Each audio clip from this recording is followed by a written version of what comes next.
गरीब लड़की है। वह बिन माँ बाप की बेटी है, इसलिए उसकी सास और उसका पति उसे ज्यादा कुछ नहीं कहता।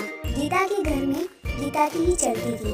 वो जो कहती थी उसकी सास और उसका पति बिना कुछ कहे मान लेता था, क्योंकि वह एक बिन माँ बाप की बेटी थी और उसने शादी से पहले बहुत दुख दर्द भी सहा था। गीता घर का कोई काम नहीं करती थी। उसके घर का सारा काम उसका पति और उसकी सास करती थी और कुछ काम उसकी बेटी भी करती थी। गीता तो रोज अपना पर्स लेकर बाहर घूमने चली जाती थी। गीता को कोई कहता भी नहीं था कि वो इस तरह रोज बाहर न जाए या घर का काम करे। घर का काम उसका पति और उसकी सास कर लेती थी। लेकिन एक दिन उसके पति को उसकी सास ने कहा कि बेटा, गीता को ना रोको टोको, तो उसको समझाओ कि इस तरह रोज बाहर जाना सही नहीं होगा। हाँ, वो बाहर जा सकती है, पर वो अगर कभी कभार जाए तो ठीक है, लेकिन अगर वो इस तरह रोज बाहर जाएगी तो हमारे समाज के लोग क्या कहेंगे।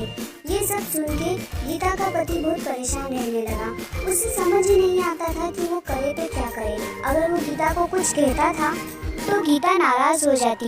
उसे समझ ही नहीं आता कि वो करे तो क्या करे। वो गीता को कुछ ज्यादा बोल भी नहीं सकता था और वो न ही माँ की बात टाल सकता था।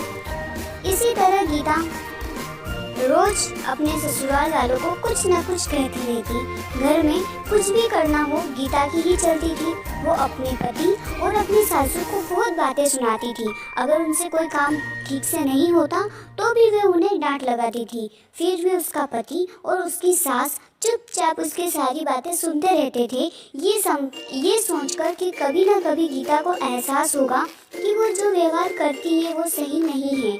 हम उसे लाड़ प्यार करते हैं, इसका मतलब ये नहीं कि वो हवा में उड़ने लगे। पर ये बात कभी उसके ससुर ने और उसके पति ने उसके मुंह पर नहीं कही। उन्हें सिर्फ इसी बात का विश्वास था कि कभी न कभी उसे इस चीज का एहसास होगा।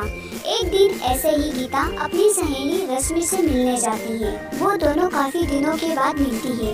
रश्मि उसको सारी बातें बताती है कि कैसे उसकी ससुर उस पर अत्याचार करती है और उसका पति भी उसकी सास की मदद करता है, उसे कुछ नहीं कहता।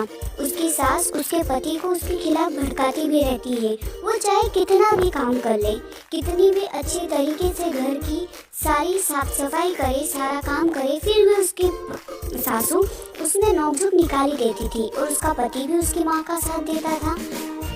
जब ये बात रश्मि ने गीता को बताई तो गीता को एहसास हुआ कि वो तो अपने पति और अपनी सासू के साथ इतना बुरा व्यवहार करती है, घर का कोई काम नहीं करती, फिर भी उसकी सासू और उसका पति उसे कुछ नहीं कहता।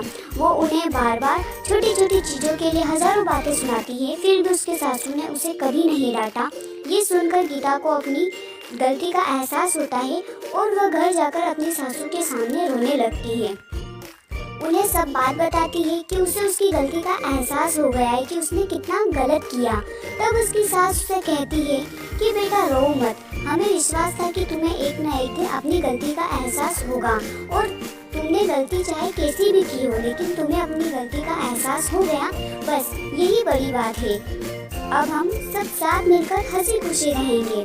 तुम बिल्कुल शौक मत मनाओ, क्योंकि हमें पूरा भरोसा था कि तुम एक अच्छी लड़की हो और तुम्हें एक न एक दिन अपनी गलती का एहसास जरूर होगा। इसके बाद गीता और उसका परिवार साथ मिलकर हंसी खुशी रहने लगा। वो सब मिलकर सारा काम करते और हंसी खुशी जीवन यापन करते।